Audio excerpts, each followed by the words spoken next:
Thank you, Josh, and welcome to all of you. I'm glad you're able to participate in this weird and wonderful format of the digital universe. It's not the real universe, but I'm thankful for it and thankful that we can communicate in this format. So in this series, through the weeks, I've been arguing that humans have been subjected to a terrible and destructive disenchantment in terms of our modern context. We could ask why? Why has this disenchantment taken place? And I'd say it's because we've lost what you might call the broad vision of what we are. We've surrendered to reductive accounts of what it means to be human. And it's that has disenchanted us. The scientist E.O. Wilson gives expression to this in his book called The Meaning of Human Existence. And here's the meaning he gives, a very reductive one. Human existence may be simpler than we thought. There is no predestination, no unfathomed mystery of life.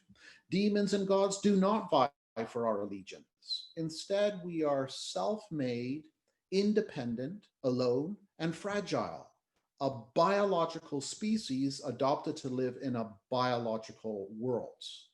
And that's a great statement of a reductive account, one that I think leads to this terrible disenchantment. And actually what E.O. Wilson describes here is really a loss of citizenship. I think if you really look at a human person, you see we're citizens of two realms. The natural realm, we belong to nature, but then there's a realm we belong to which is beyond the borders of nature. Sometimes we give expression to this in the word supernatural. Now, the natural and the supernatural are not two different realities. They're not detached from each other. They're both part of a whole, and we have citizenships in both. As Abraham Joshua Heschel puts it, man is continuous both with the rest of organic nature and with the infinite outpouring of the Spirit of God. A minority in the realm of being, he stands somewhere between God and the beasts. A lovely poetic description. So this special status of our dual citizenship confers on every human a unique status in terms of our being.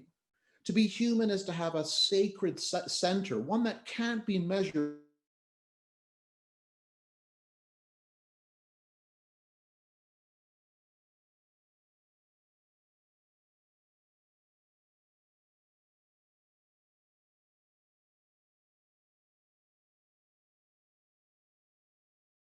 vision to know that a piece of the sky and a chunk of the earth lie lodged in the heart of every human being. The piece of the sky is as a reference, a metaphor to the heavens, and a chunk of the earth lodged in our hearts. Now, my argument has been that we live in a moment where this broad vision has vanished, and this reduction has occurred that diminishes us merely to the organic. And this has resulted in what we might call our de-souling, souling being S-O-U-L-I-N-G, rather than the sole of your foot. Very different types of souls. Now, so we say today that there is no such thing as a soul. It's only the brain going through chemical and electronic processes, or it's only behavior, it's only conditioning. These things are the soul, it's no more than that. So I think we could say for the very first time in human history, we've lost our appreciation for the weight and importance of the soul and how substantial the soul is to our existence. And it is this de-souling that's led to our disenchantment. And I'm arguing tonight that this constitutes a massive crisis for our existence, one with a catastrophic fallout. You see, if we neglect our soul side, in a sense, we lose our humanity. And to lose our souls, to lose our humanity, is to risk becoming more like machines or more just absorbed into the crowd, conditioned to the software of whatever it happens to be at the moment in terms of our cultural outlook. So in this series, I'm seeking to re-enchant the account of what we are. And I'm not interested at all in recreating some kind of myth. I don't want to function in some wish fulfillment as if we could be souls, but we're not. but we should pretend even though it's a fiction. That's not where I'm going at all. I'm arguing that all the evidence points to our being ensouled creatures. And what I'm trying to do in this series is rekindle an awareness of this aspect of our being. Now, thankfully, it's impossible to completely extinguish the soul of a human person. We can trash it, we can treat the soul with contempt and mockery, but as Heschel reminds us, like the burning bush, referring to Exodus 3 in the Old Testament, the bush that Moses saw, the self is a flame, but is never consumed. You can't destroy the self, the soul, the ego, consciousness. Now, over the past few weeks, we've been exploring various inferences of our soulishness. We began in the second week to take what I call the inside look. We examined human consciousness, and we saw there's no explanation for consciousness within a materialistic and biological framework. The next week, we took what I call the view from the outside, and we looked at our wondrous capacities. And I argue that every one of our capacities carries this inference to a reality beyond the borders of nature. And then last week, if you were able to join us, we took a look at how we mind or attend to the worlds. And I suggested that we have multiple horizons, multiple worlds for a deeper kind of knowledge that humans uniquely engage in. Now, tonight we're going to move to another feature of human existence. And this is our desires and our longings, which say so much about us. In the 17th century, the Dutch philosopher Baruch Spinoza wrote that desire is the very essence of man. And I have some sympathy for that definition. Further on into the 19th century, a French public intellectual by the name of Alphonse de Lamartine put it like this: limited in his nature, infinite in his desire. Man is a fallen God who remembers heaven. Limited in nature, that's really talking about our biological nature, but infinite in desire. And that's what I want to explore tonight. I want to show how our longing is actually an essential activity of our soulishness. And it shows up this side of us like nothing else does.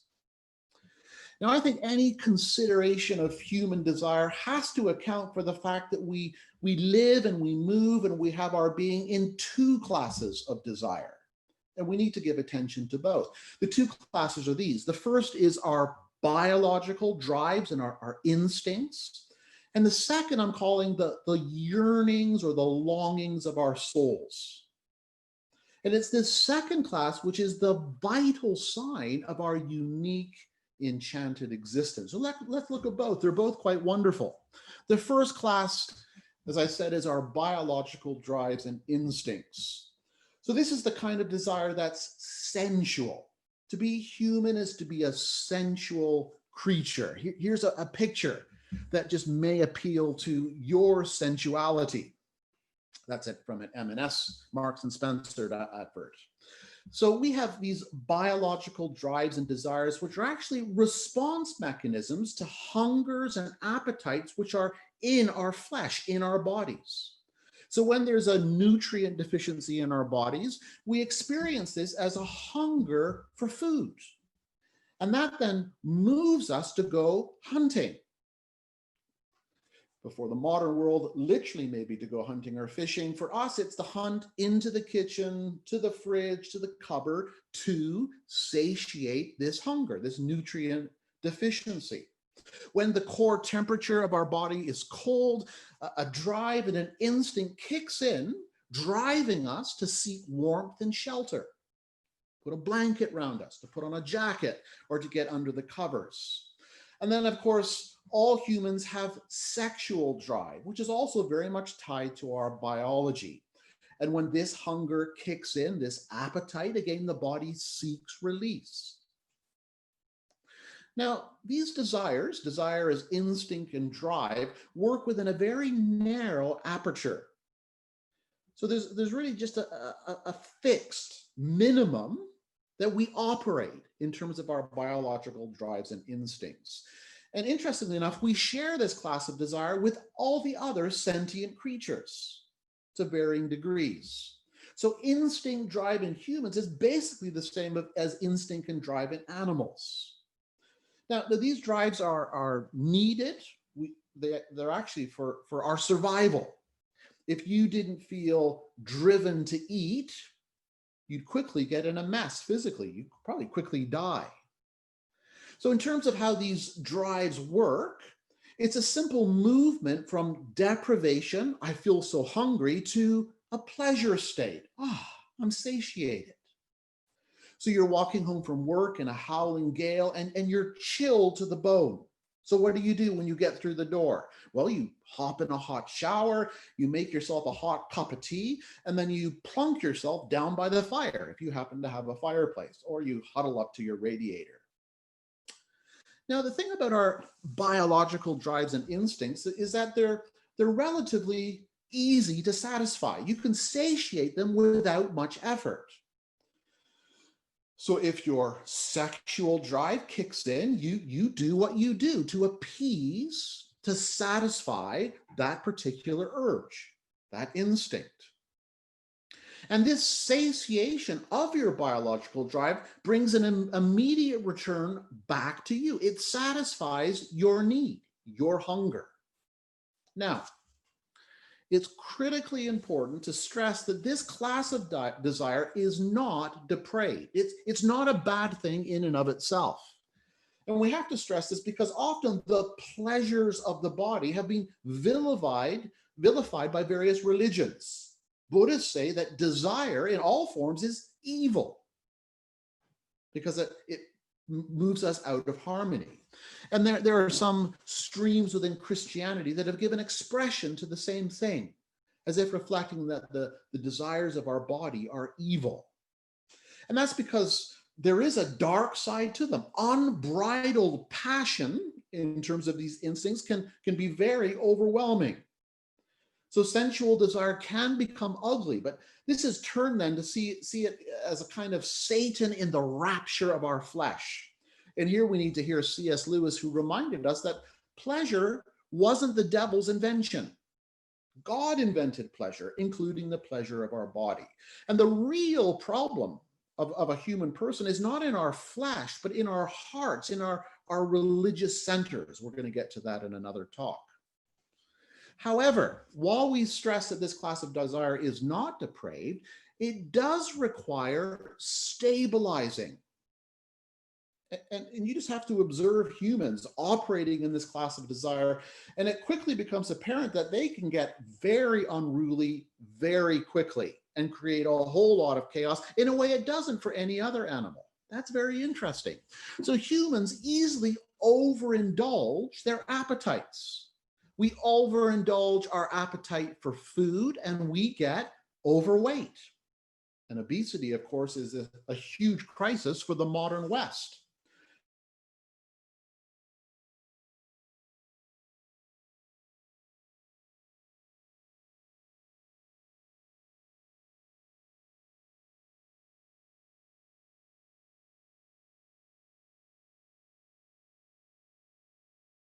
All manner of chaos.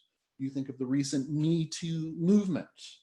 Women and men, but mainly women who've been sexually harassed because people couldn't restrain their appetite. You think of how many today are falling into pornographic addiction. And that's why most civilizations through the ages have taught that our biological drives and instincts need training. They need counseling. They need educating. Because if they're left unchecked, it quickly leads us to ruin.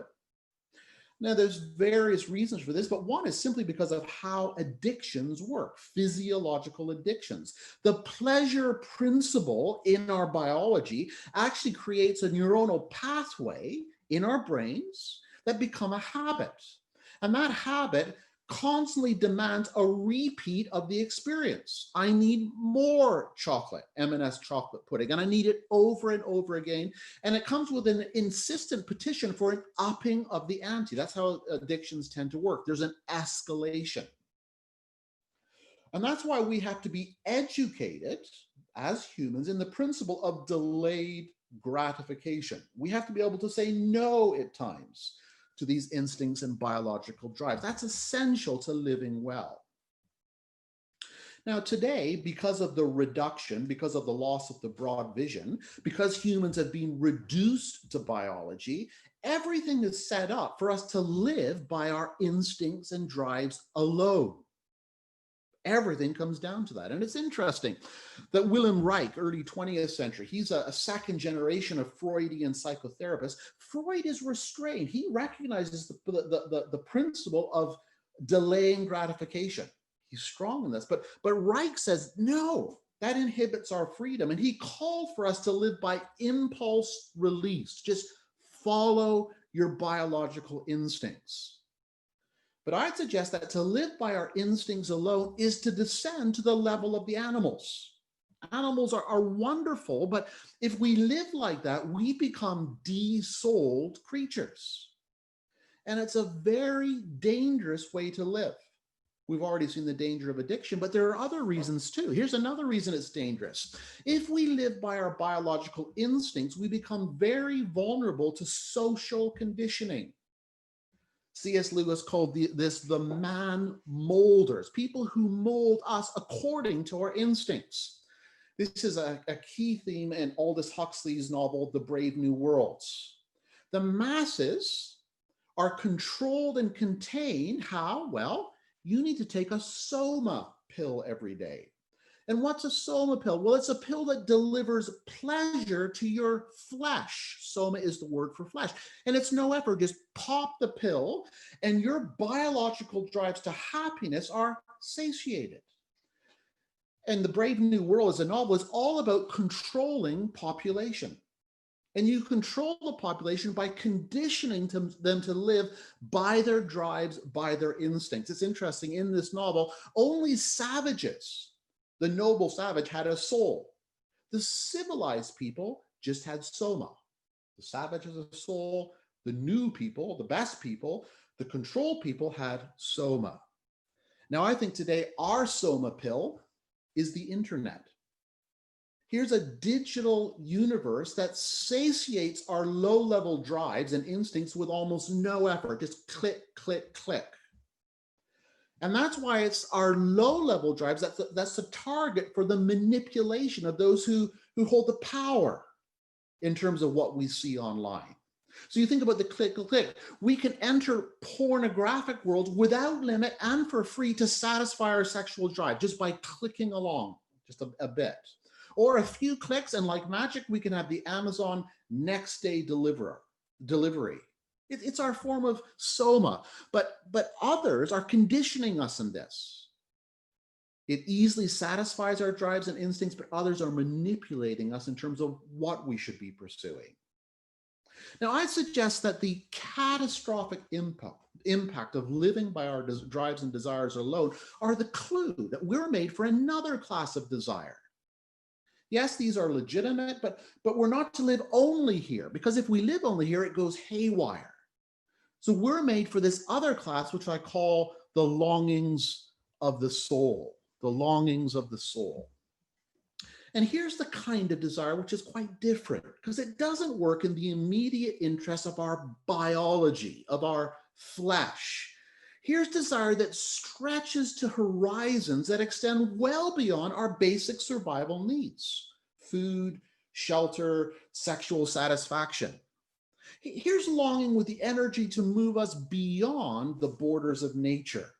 It takes us beyond material objects like food and fire or the friction of skin with another human body. No, here's a class of desire with a much greater aperture than the more narrow one of our instincts and drives. So this longing of the soul works with a very wide-angled lens. In fact, it's so wide that here's where the infinite in desire clause comes in that we saw earlier.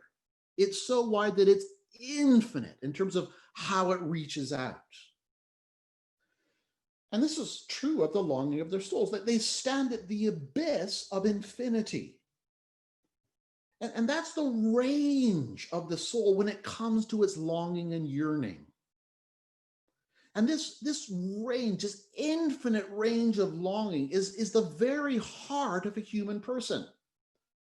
And it's part of the unfathomable mystery of what we are. And I'm using the word soul now, which is a more religious term, because conscience doesn't work anymore. We have to talk about something deeper, the soul of a human. Now, I think if you look at a child, you see the range of this kind of longing of the soul. It's best seen in a child. You see it in a child's play, in their curiosity about everything, in their imagination. In the child, you see the reach of the human soul. And it's interesting, Carl Jung, the great psychoanalyst following on from Freud, he thought the same. He thought childhood sketched a more complete picture of the self, of the whole man and his pure individuality than adulthood does. And he makes comment that when an adult truly engages with a child, something happens to his own soul. His own soul becomes aroused and awakened simply by being with a child. And this reflects that adults tend to lose the broad range of the soul's longings. We lose our wonder at the multiple horizons of the world. It starts to close in, but being with children reawakens it. Now, I want to ask what this longing of the soul reaches out for, this wider aperture, this huge, infinite broad range. What does it reach for? And I'd say this is not so easy to express. There's something so deep about our soul longing that we struggle to give utterance to them. Abraham Joshua Heschel, as always, expresses it so well. Man lives not by needs alone, but by aspirations for that which he doesn't even know how to utter. We aspire to things and we can't utter them. And that's why the longings of our soul normally exist as a kind of inner ache, even a groan, because they go so far in terms of how they stretch out. Now, of course, I think it is possible to put words to this kind of longing, this soul longing. And I'd say, quite simply, at one level, we long for meaning. I call meaning the big why of reason, giving the big reason for things. Because of our souls, we yearn for meaning. And science, which is wonderful, tells us plenty about the how the universe got here, how the human body works. Science has countless explanations.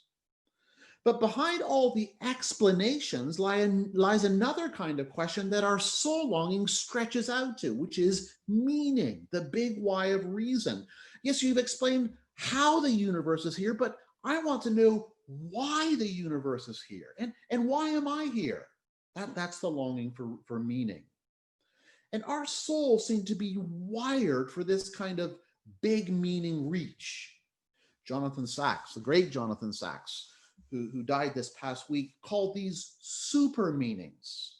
There's lots of smaller meanings, but the big meanings are super meanings.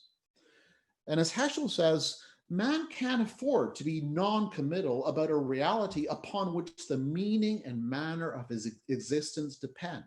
We can't be blasé about it. Greg Lavoie, in his book Vital Signs, describes our search for meaning like this.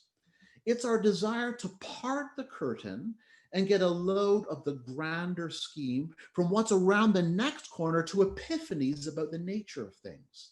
And it asks us to continually turn the stones in our own yards in search of those enlivening moments. This desire to part the curtain, to get a load of the grander scheme. That's the big reason. That's what meaning searches for. And the search for meaning is loaded into our soul longing. And it's because of that none of us can ever completely escape the meaning search. And it's so ironic, even if we conclude, as many materialists have done, people like Thomas Ligotti, even if we conclude that everything is without meaning, it's meaningless, we're still within the remit of meaning. We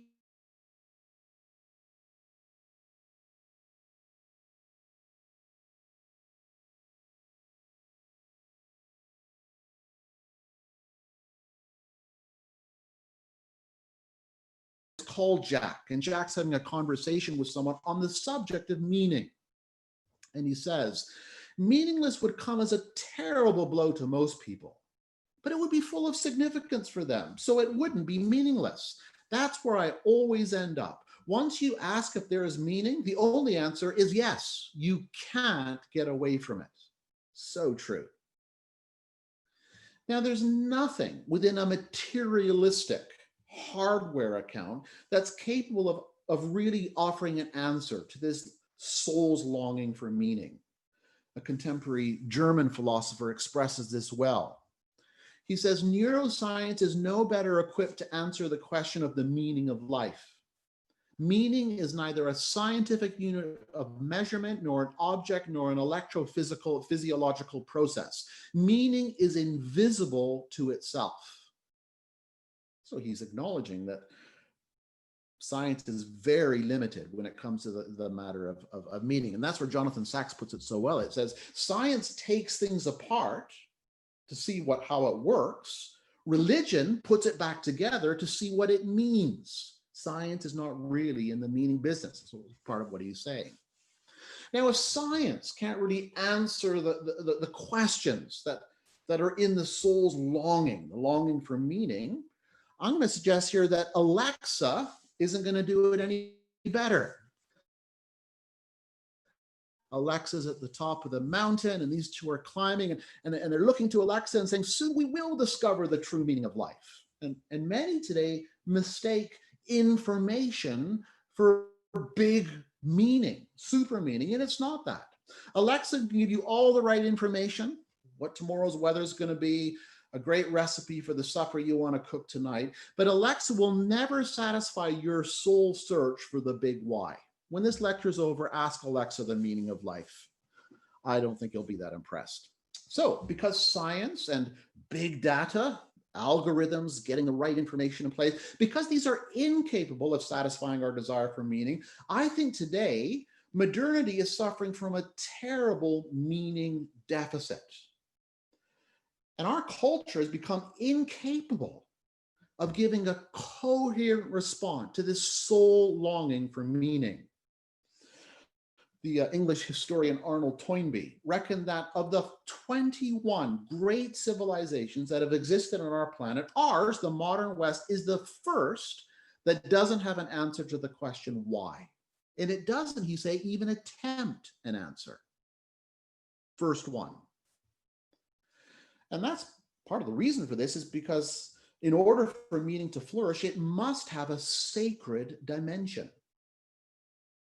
If nature is everything, there's not really possibility for meaning. But the interesting thing is this, it's not as if we shrugged our shoulder and said, oh, well, we have become today anxious about meaning, very anxious about meaning. Peter Berger expresses this well. Modernity's greatest fear is not so much the fear of death, that was the ancient man's deepest fear, or the fear of sin or guilt or hell, that was medieval man's deepest fear, but the fear of meaninglessness, of vanity, of the existential vacuum, the fear of nothingness. We're anxious about meaning. So what does the soul yearn for? Well, part of it's an ache. We can't even utter it. But then we can say it yearns for meaning, for super meaning. And then I'd say it also yearns for happiness. This is another way we can name the longing of the soul. So here's a longing that reaches out to the big what for. Meaning is the big why, the reason why.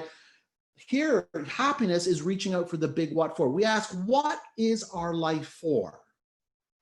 And our souls long to be happy. Now, this was a critically important insight for Aristotle, the great Greek philosopher. He called this the eudaimonia.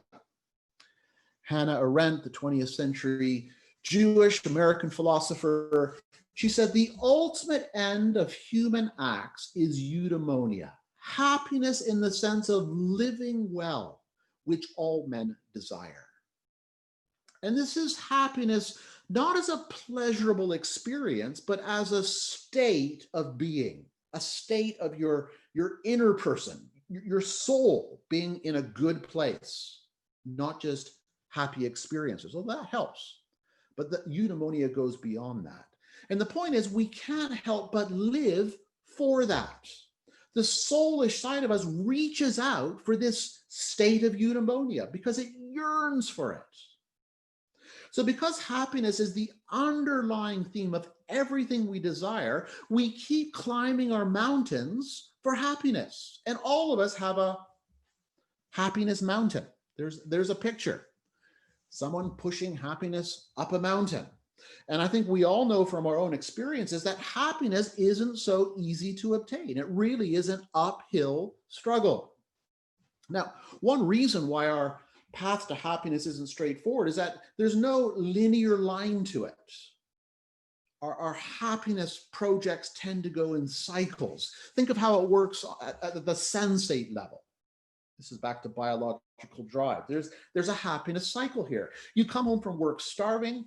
Yes, you had to miss lunch one more time because you were so busy today. And you come through the door starving. There's a good meal, and now you're happy. You sigh with relief. But the very moment that you experience that pleasure, your body has begun its cycle back into deprivation. And then by 10 o'clock, if you're anything like me, I need another stack. The cycle keeps going round. So here's a reminder that if we seek happiness only at the level of our drives and instincts, we'll never achieve a happy state of being. And it also reminds us that nothing in the sensate can really satisfy this deep thirst and yearning of the soul for happiness, to be in a happy state. We require something more than, again, the biological, the things that feed our hungers. In fact, and I think we can see that in all of our happiness pursuits, there's something slippery going on.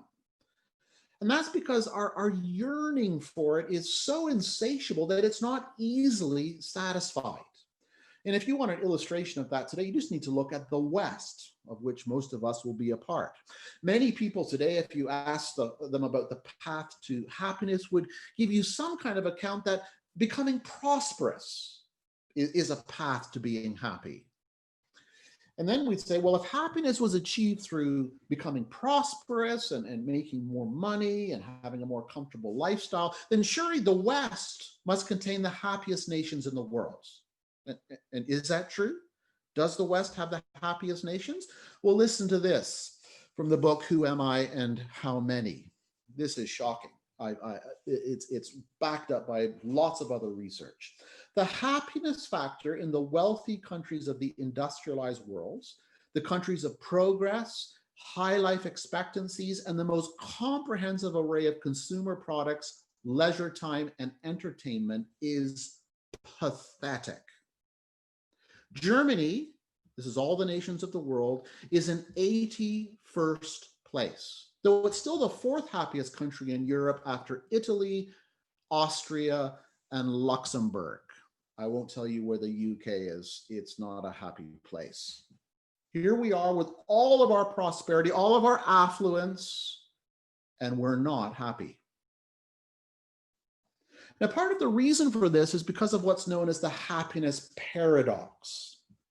What's the happiness paradox? Well, let's say you're feeling unhappy at the moment because of your work situation.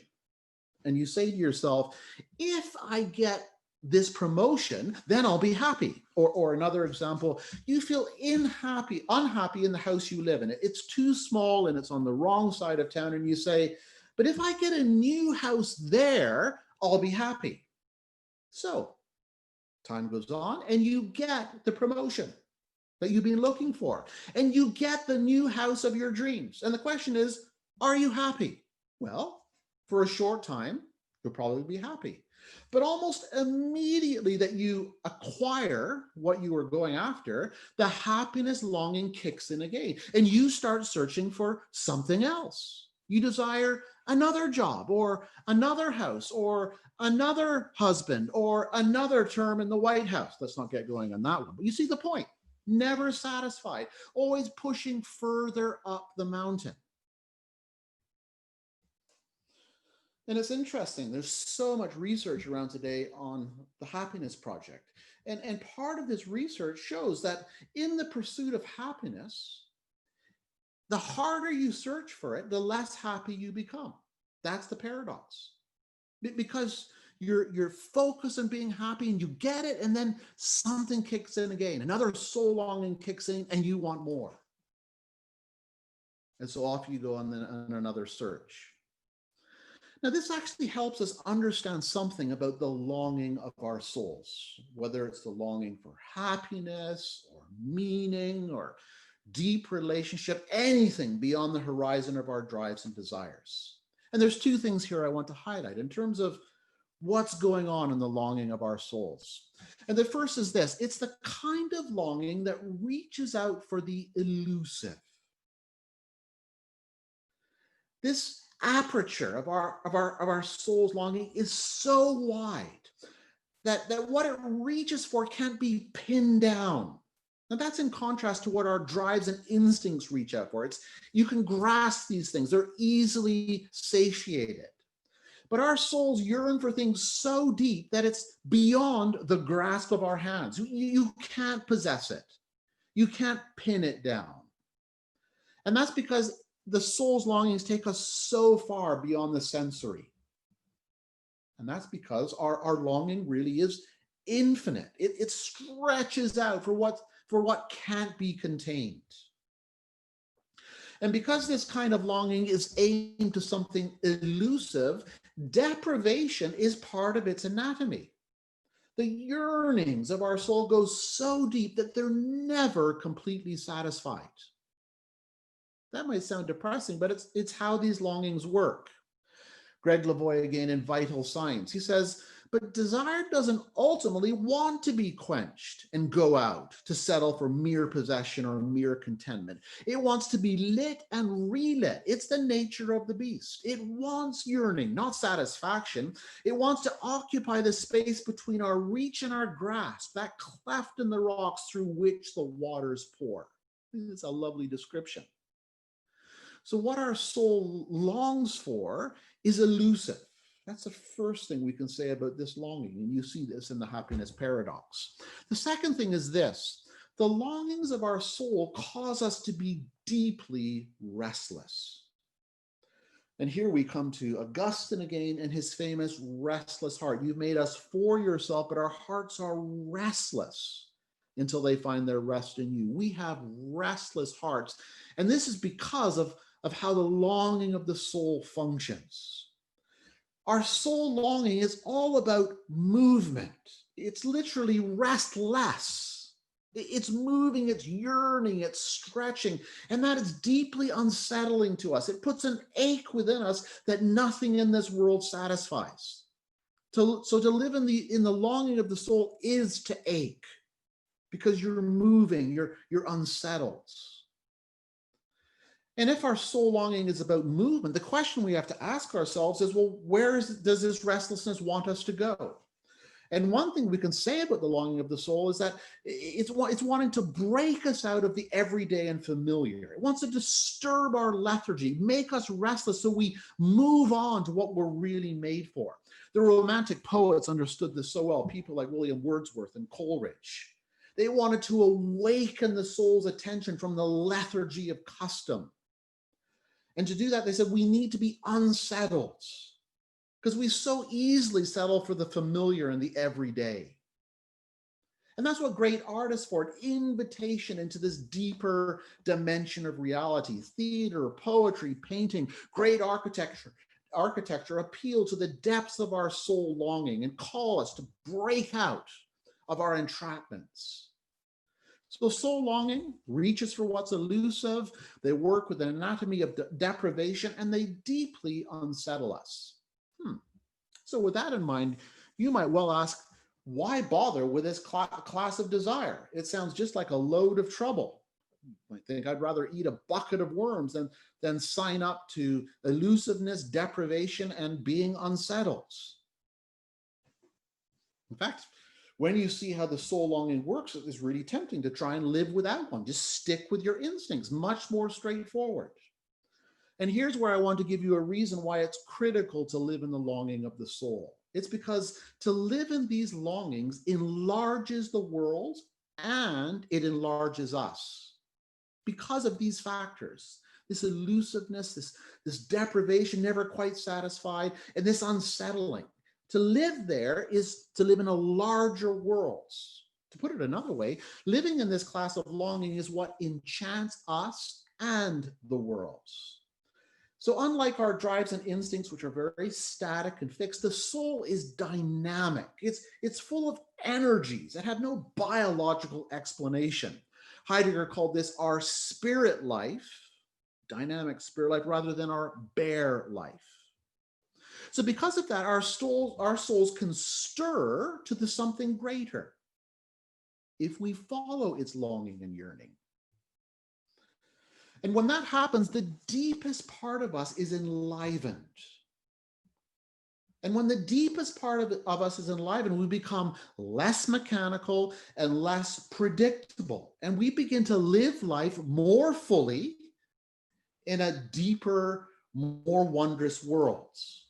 So living as ensouled creatures with these deeper longings activated moves us beyond the entrapment of the everyday. It wakes us up to a fuller reality. It stirs us to passion, and we were made to live with passion. So being ensouled creatures means that part of us needs to be constantly enlivened in terms of our inner desire. And when that happens, we are enlarged. We start to live with wonder. And with wonder, we live in a wonderful world.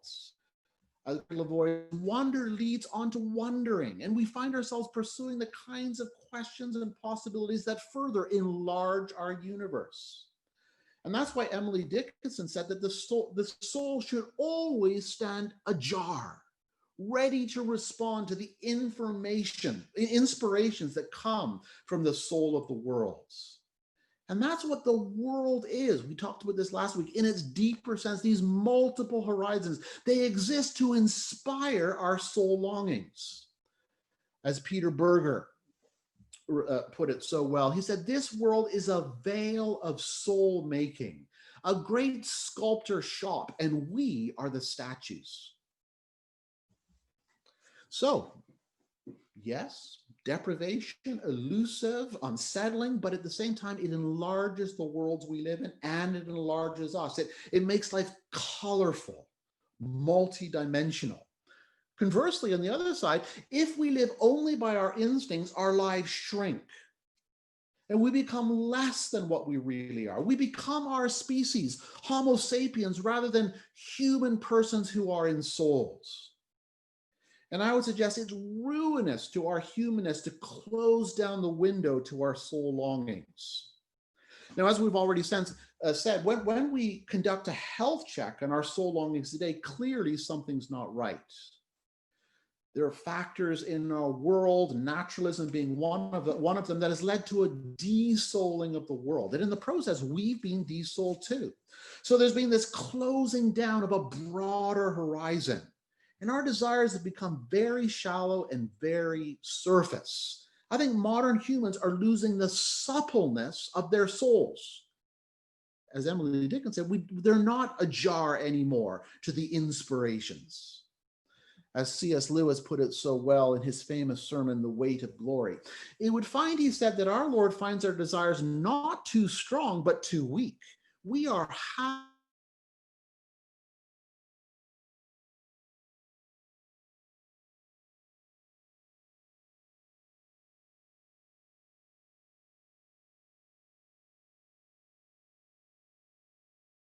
far too easily pleased. We could ponder what Lewis says there for a long time. It just gets right to the nub of it. And I would say this has occurred, that our desires are too weak because we live in a de-souled world. And this has drained us of our vitalities. Life has been pinched in terms of its purpose and meaning. We're now in a bloodless world, a mechanized world.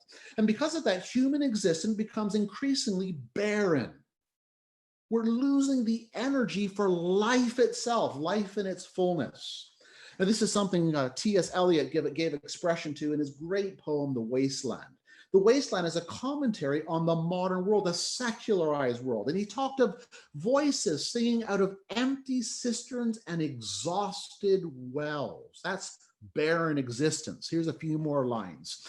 unreal city, this is London, under the brown fog of a winter dawn. A crowd flowed over London Bridge, so many, I had not thought death had undone so many. Sighs, short and infrequent, were inhaled. And then later on, I can connect nothing with nothing.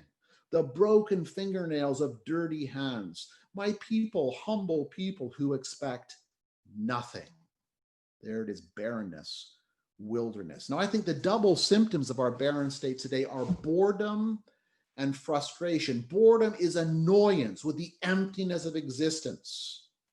And that's led to our craving for novelty and stimulation.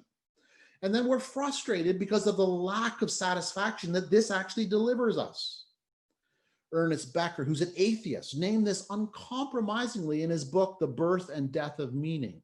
He says the increase of bitterness and frustration in the modern world is largely due to the eclipse of the sacred dimension and to an expectation that all satisfaction has to happen here and now. That, he said, has increased frustration. And I think this barrenness of existence actually threatens the collapse of the modern self. And another symptom of that today is in the surging mental health crisis that's going on all around us. And what accounts for this surge? Well, I would say it's because the care of the soul and its longings has been sidelined. We don't take it seriously. And this pathology of this barren existence has become so serious that I think it's pitched us into the death rattle phase of our civilization. Now, I don't have time to look at this now, but that's a painting by Thomas Cole, a 19th century American painter who did a series of fine paintings called The Course of Empire. And this one is destruction, the last phase of a civilization. Now it's interesting for me here to think of a thesis that was developed by an American-Russian sociologist by the name of Pritam Sorokin. Sorokin analyzed how civilizations work, the various phases it went through, and he was interested in how civilizations ended. And his thesis, which many have signed up to, is that the last phase of every civilization was what he called the sensate phase. That's when the world and its people were desouled, and everyone began to live primarily in their biological drives and instincts. That, he says, is the death rattle phase. That's the final phase. And I think, rather discomfortingly, that this analysis describes our present age, our present desouled age. And that's why the recovery of our souls, the re-enchantment of Homo sapiens is so important. Now, that might not be a feel-good thought for you to go to bed with tonight. So I just want to finish briefly with another thought about the wonder of our human longing. I want to ask again, why have humans been endowed with this soul longing? Why do we have this infinite in desire capacity? And I would say this word infinite is the key word because it points us to a God who is really there, who's personal, and who is himself an infinite being. And this is the God who has ensouled us. He's the one who's planted this unutterable desire in our souls. He's the source of this. He's given us this soul capacity, and he's put this unutterable desire in our souls. And why has he done that? Well, I think quite simply as a summons to us, to the deepest part of us, to return to him. He put this desire in us to bring us to our true home, to the place where we really belong as human persons, and that is to him. So he's not only the source of our soul and its longing, he's also the end, what it's meant to reach out to. This takes us back to the C.S. Lewis quote that we looked at earlier in this series. It sums it up again so well. If we find ourselves with the desire that nothing in this world can satisfy, the most probable explanation is that we were made for another world. And this another world is the world of relationship with God. These unutterable longings of our soul were always meant to bring us to him. And he put this in us because he made us to be lovers, his lovers. God ensouled us for love for him as he expresses his love for us. So this deep soul longing we have is meant to expand us into the realm of God's perfect love. And that's why the soul in love with God finds its unquenchable yearning satisfied. What we've been yearning for is found in him. And that's why St. Augustine could say in his Confessions that he who has God has everything. And he who has God and nothing else lacks nothing. And he who has God and everything else does not have anything more than he who has God alone. A wonderful way of expressing that at the deepest level of our soul longing, we were made for him, and he alone can satisfy this longing. And when the soul falls in love with this God, we see why the search has been so elusive, why it slips through our grasp, because this is the infinite God who himself cannot be possessed. But even as he can't be possessed, he satisfies our soul longing like nothing else possibly can. And actually, in him, the happiness our soul has been looking for is found. And as he satisfies this, he increases and he enlarges it. Let me finish with a passage from Augustine's Confessions that gives expression to this desire as love. Forgive me, it's a bit long, but it's such a beautiful passage that in a sense puts together this last point I've been trying to explain.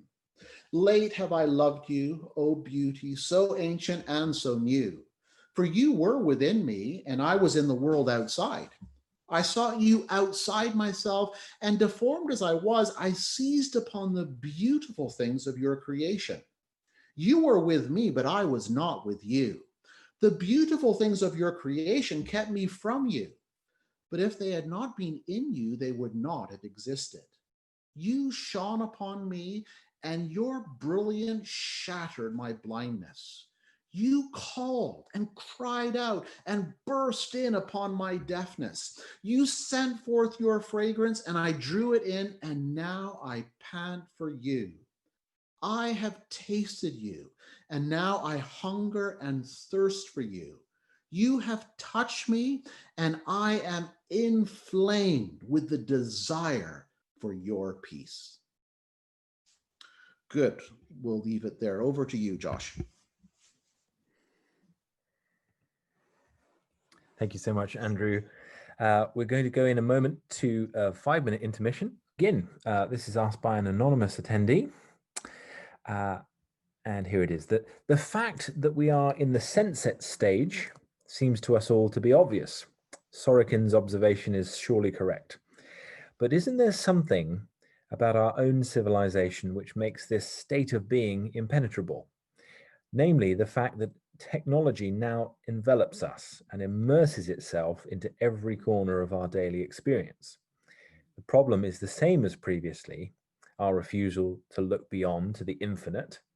But is it even conceivable that the stranglehold which technology now exerts upon us could be broken? Wow. That is a wonderful question and stated, written down so helpfully and clearly. Yeah, I mean, every civilization has its own unique characteristics. And I would say about Rome, its decay set in hundreds of years before it finally collapsed. But I'm with you. I fear that there are new factors rooted in the technical, as you reference, that may keep ours enduring, carrying on beyond its sell-by date. Now, I have to be careful the way I state that. It's not that I want our civilization to collapse. I'm deeply troubled that it's in such a terrible state. And I think, this is where I quoted Aldous Huxley's Brave New World. I think we have possibilities for soma just to keep us functioning at the lowest level.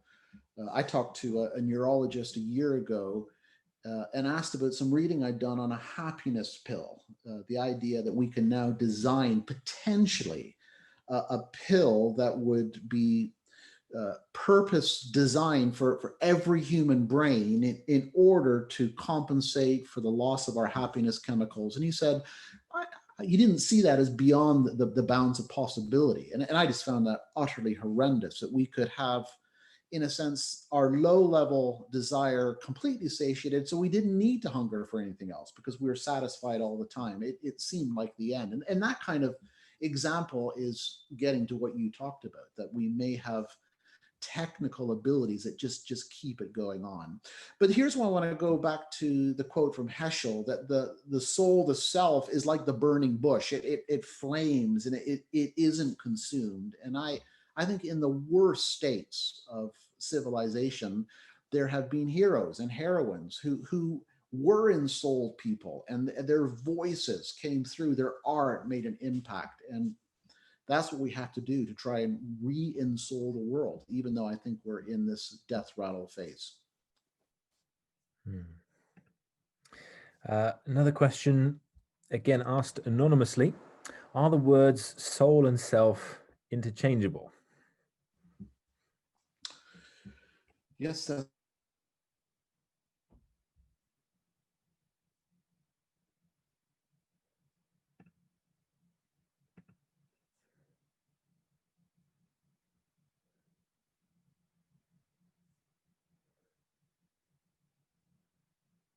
can call it that, partly because there's lots of discussion around consciousness. And for me, consciousness gets very close to the modern notion of the self. And there's a whole taxonomy in terms of how this word, the self, has been used through the last centuries. Soul, spirit, some people make a distinction between them. I've just read this book by Thomas More, Care of the Soul. He makes a clear-cut distinction. I think in the Bible, you see terminology used quite interchangeably to describe this same wondrous inner life that we're possessed of.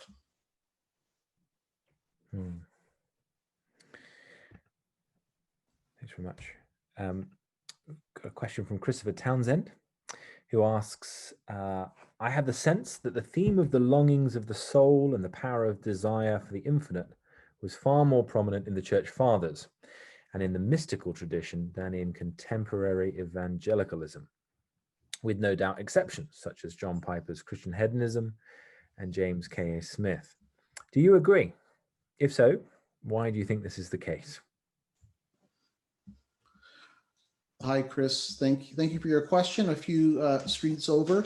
Yes, I do agree. It's just a nod of the head to the screen to say I think your analysis there is spot on. I think we have, as evangelicals, our soulishness has become squeezed down too. It's become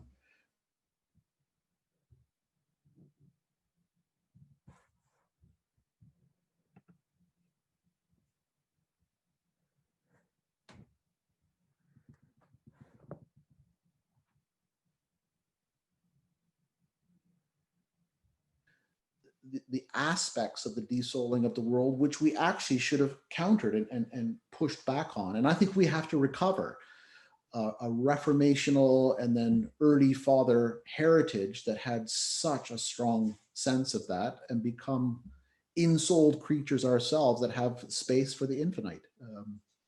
And I think just naming the problem as you have is tremendously helpful. And we have to search ourselves, those of us who are Christians, and say, well, yeah, why have we lost it? How can it be recovered? That's helpful. We've got another question, again, asked anonymously. And it's framed in the following way. People sometimes have the idea that their rightness is so true when they are, according to a biblical view, wrong. Are they somewhere deeply aware that they are suppressing truth? And here I think the passage in mind is Romans 1. It talks about people suppressing the truth in their unrighteousness. And or can they truly be held responsible when they seem so unaware? And then the questioner asks, is this awareness to be related to their sincere or insincere longing for God? Yeah, no, it's a good question. In my last lecture, I really home in there, lecture on our redeemed humanity, on the conflict of our inner life. And the line between good and evil runs like a line through every human heart. And we are so conflicted in terms of our impulses and our motivations and our longings and desire because of this conflict that runs through us. And that makes us very hard to fathom, certainly to fathom to ourselves and for other people to fathom us. The God who sees all things, this is open book to him. And he's the one ultimately who can make the judgment in terms of what is authentic and what is inauthentic. I actually think we don't help ourselves if we do that kind of analysis too much on ourselves. If we ask ourselves, was that act towards that other person an act of genuine love, or was it self-seeking? You can get yourself in a real muddle. And I don't think we're often the best ones to judge our own motivations. That's where we need another kind of judgment that pierces through. For me, that's partly what Scripture is for, to address us, to cut through to the heart, and to touch our motivations. There was more in your question too, but Josh, if you can think of something I missed out, but I was kind of trying to bundle it up a bit. It was excellent. Let's leave it this way. If the questioner feels that there's more to be said, maybe you could pop another question in the questions. Two questions here which are quite similar in a sense, and I'm going to tie them together and maybe throw one of my own in as well. Jesse Voth asks, you make the distinction between two classes of desire, but it seems to me that even within the lower desires, there is something like the seeds of desire for things like beauty, communion, satisfaction. Even the sensual desires seem to go much more beyond animal urges. So animals don't have eroticism or the culinary arts. How do we make sense of this in light of our longings for God? And do our sensual longings contain something of the desire that is really for God and so often lost in the sensate world? I'm going to tie that with the next question, which is, given that we're embodied souls, how do natural and supernatural desires interrelate? And similar to a question I had was, how do we establish a hierarchy of desires? Lewis, for example, C.S. Lewis talks frequently about the more serious sins being the spiritual sins, things like pride. So yeah, could you address that, Andrew? Could you talk us through those desires, both the seeds of higher desire in the sensate desires, and what you'd say about the relationship between sensate and supernatural desires? Great. Thank you. All good questions. Thank you, Jesse, for the way you framed yours again. When one talks about classes of anything or categorizations, this goes back to last week, we are abstracting. Our left hemisphere is kicked in and we're filtering reality and creating something which is tangible for us, under our control. And that, of course, is what I've done with desire. And the fact is, we are whole beings, and these desires, I mentioned two classes. I actually think there are many more classes. I pulled out what I thought were the two main classes, but these also function together. There's a unity here. I think our sensual desires are very connected to, if you like, the spiritual longings, soul longings I talked about. And actually the sensual, which is where feeling comes in, the deeper feeling. I mentioned this in my third lecture on our wondrous capacities. That is really the door that swings between the purely biological and then something more. So I think you put it well, that there is something in our sensuality that goes beyond bare instinct and drive. And that, I think that gets to the nub of the other questions. This shows that as embodied spirits, there is a unity. I think it's helpful to pull them out and to see that they have a separate sphere in terms of what they do and how they function, but it's a perfect unity. And as a Christian who is a follower of Jesus Christ, this person who said that he is fully God and fully human, integrated in one person, we don't have a problem as Christians seeing a unity of different aspects. And we can talk about the aspects. Christ is fully God, Christ is fully man, but he is a person, an integrated person. And in that sense, it's the same when it comes to a human. I think we've had to make these kind of crass distinctions, partly because the reduction has gone in the other direction. We've been desold, as I said. So part of the re-enchantment is beginning to use the language much more intentionally of this inner side of us. But we mustn't do that in a Platonic way. And hence why I said very strongly, our sensate desires are not depraved in and of themselves.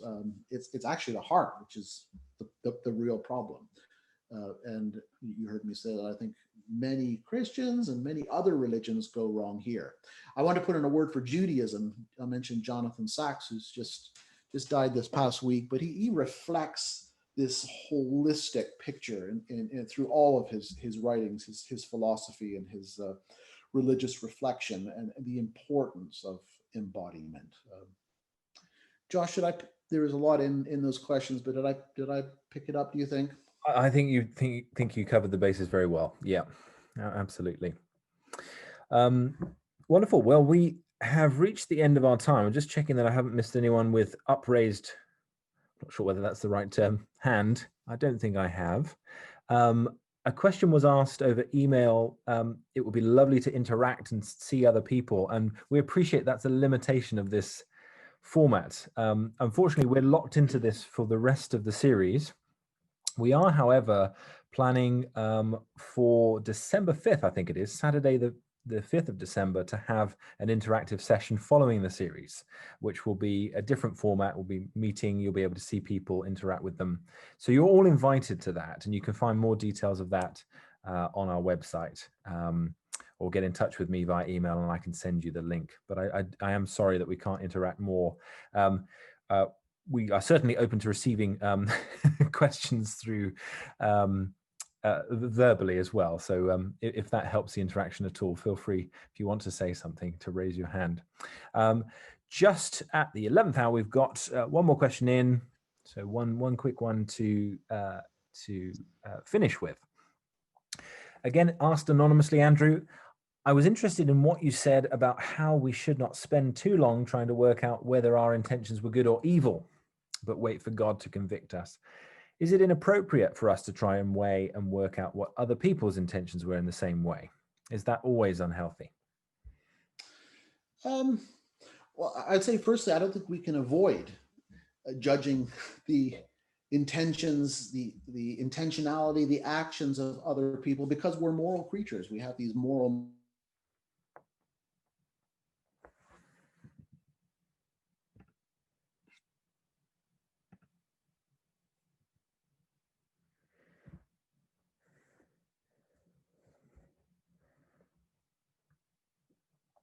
of another. It would be wrong not to tell them. Your intentions are wrong. You're going in a bad place. Maybe I'm too passive, but my general rule is until someone gives me an invitation, I won't make the judgment, even if I see what I think needs to be said. With one of my good friends, I waited 10 years for an invitation to tell him what I really wanted to say in terms of what I thought was driving his motivations through life. But it took 10 years till that opening came. Yeah, that's how I'd answer that question. Wonderful. Well, thank you so much for such a fantastic set of questions. Thank you so much for being with us as well on this Friday evening. We appreciate you sharing this time with us. And talking of time, next week's session will be on the nature of time. Notoriously hard to define, right, Andrew? So, not sure how we did. Thinking about it. Not sure how we really put a blurb together for next week's session.